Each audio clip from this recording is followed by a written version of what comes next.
ready to start with.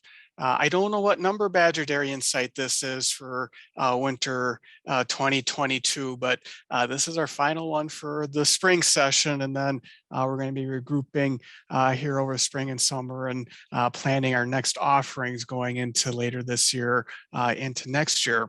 But I wanted to talk a couple things. So what we kind of thought was a real world example of how to apply some of the concepts that Dr. Fricke has just talked about.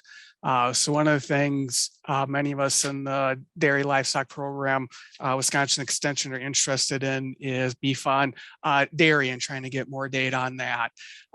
So there's been a little bit more information coming out now, but one of the big questions has been, is beef sire fertility more or less than that of dairy sires? We hear both ways of use the beef bull for cleanup, and then we hear some things, well, some of these beef bulls, they're not measuring up to some of my Holstein Jersey bulls, maybe they're less fertile. Well, we can do some data analysis through the HI records and whatnot. And people are starting to do that to answer that question. So there's a study 2020 released in the Journal of Dairy Science that looked a little closer at that. And so in the end, Angus was the predominant breed represented. So the information I'm going to be sharing with you is based on Angus beef bulls. They did look for other beef breeds. There just weren't enough observations to draw meaningful conclusions there. Again, tied into the large number, small number thing Paul was just talking about. So final analysis, it's about 200,000 breedings, about 1,300 Angus sires and 1,500 Holstein sires in this particular data set. And so we're going to just jump right in. They looked at conception rate for Angus versus Holstein sires used on Holstein females, and they broke it down for use on Holstein heifers or Holstein cows. And so there are some small differences, not large, but small differences observed.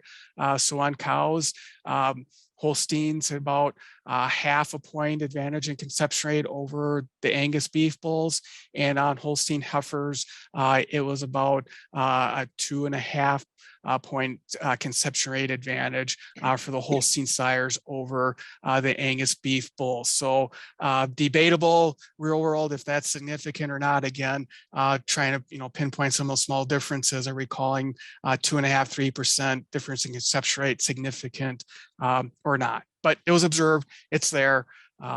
So there probably is something to that and slightly. But here's where digging a little bit more into those data can benefit you, a little bit more critical thinking about it. So they also looked at service number. And so if we look at the Angus sires on Holstein cows, average service number was just over 3, whereas Holstein on Holstein matings was just over 2. And same differences are observed when used on Holstein heifers. The beef sires had about 1 service grade or 2.8 versus 1.92 for Holstein sires used on Holstein heifers. And so where we're going with this is when you start pulling out some of these sub data sets, trying to make some of these comparisons on the fly, we really need to stop and ask ourselves, 1, do we have enough observations? And 2, are we comparing apples to apples? And this is an example where we might not be quite comparing apples to apples. If you look at the difference in service number, you can make the argument it would be expected that the beef bulls would have a slightly lower conception rate because they're used on later services. They're not necessarily getting that first service. They're probably getting second or third of those cleanup services. So this isn't a true head-to-head one-to-one comparison, if that makes sense. So it's interesting. I think this is useful data, but this is where it's valuable to question it and dig a little deeper into it. And so Paul's colleague in the department there at UW-Madison, Kent Weigel, did a similar analysis. I don't believe this one's published yet, but different data set. This was looking primarily at Western US dairy herds, again, breaking down Holstein Jersey beef bulls, whether it was conventional or sex semen. And again, small differences in conception rate were observed. But they're within 2–3 points on average difference. So again, the difference that small is tough to say. Are we calling that significant difference or not. And again, Dr. Weigel found some similar trends there in differences in average service number, both for sex versus conventional semen and the beef versus dairy semen, with the sex semen used more commonly first service, conventional used later services, along with beef semen used more on later services. So just to sum up that little piece, so some small differences in sire fertility were found.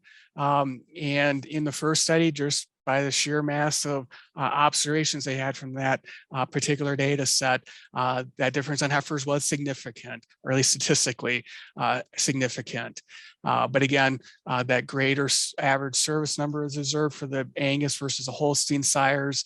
And this is where we got to dig a little bit deeper, where it's not a head-to-head comparison. So really, I think the conclusion here is we don't know. We don't have that study yet out there that's randomizing service number along with breed of beef or dairy sire that we would need to truly answer this question. So that's, I thought, might be a lead in to tie into what Dr. Fricke was just talking about here, of how do we look at some of these real world problems and how that ties to the randomness of repro. So for those of you still hanging in there, we're calling this the advanced or 200 level randomness of repro coming up here. So this little graphic should be familiar with you. We just went over it. But real world, we know we're assuming all these circles here, these cows on these weekly herd checks, all are equal, all have an equal opportunity to get pregnant. But if we dig into some real world data, we know that may not always be the case. So we might have to add both circles and triangles, meaning we can break this down first lactation versus second and later lactation cows. So again, one more dimension in here of looking a little bit deeper at this data. And so I think it's the fourth and fifth lines down in the middle here, along with the randomness of we get these streaks of open versus pregnant, especially in smaller herds. We might hit a streak where we didn't preg check any first lactation cows this particular week. It might have been all second and greater lactation cows. And then the line right underneath it, it was 50% first lactation cows and 50% second and greater. So where am I going with this? Just in Paul's illustration of picking out these random weeks, the good herd check versus bad herd check, there might be other things going on there that we're not accounting for. So in this particular case, if you just picked out that one particular week that had all older cows in it, and if your herd is the average herd in the US, which greater lactation cows, fertility does start to drop off compared to first lactation cows, the difference you might see might be more attributed to that than anything else. And so I do think we have to step back and ask ourselves a few questions before we jump to conclusions, just looking at one little snippet of data that we're getting at a herd check day. So trying to tie this back again, a little bit bigger picture.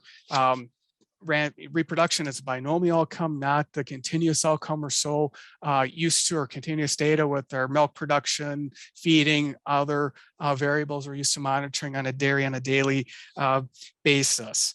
And so I'm going to leave you with two. They're different, but I think they're related topics. So once we start looking at these subpopulations or these subgroups within the herd, two questions to ask yourself. Do we have enough observations in that subpopulation to draw meaningful conclusions from that data?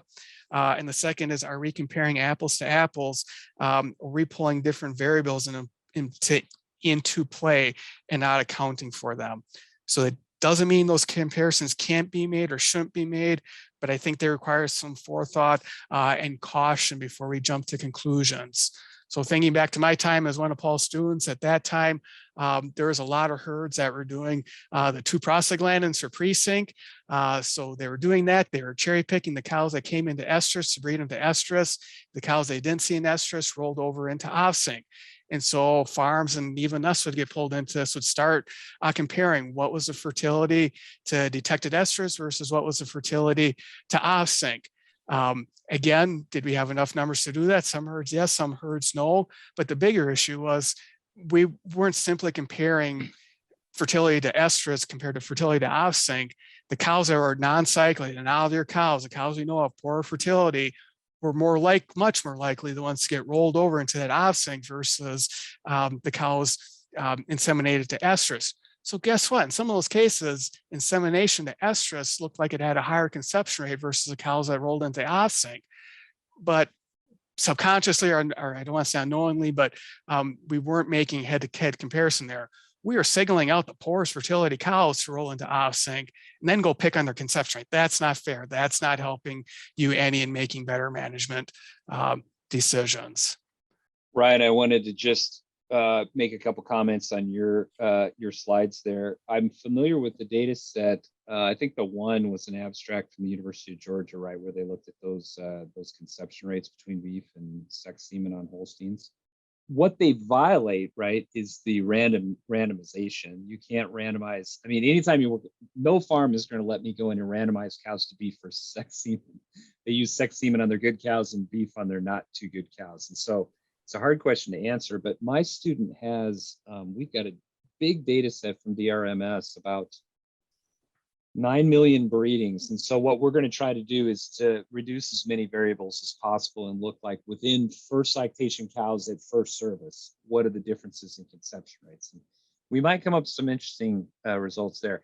Even so, within first service of first lactation cows, the cows aren't the same that get sex semen versus beef semen. You know, the better cows are getting the sex semen and the worse ones are getting the beef semen. So interesting concepts. And I like that too.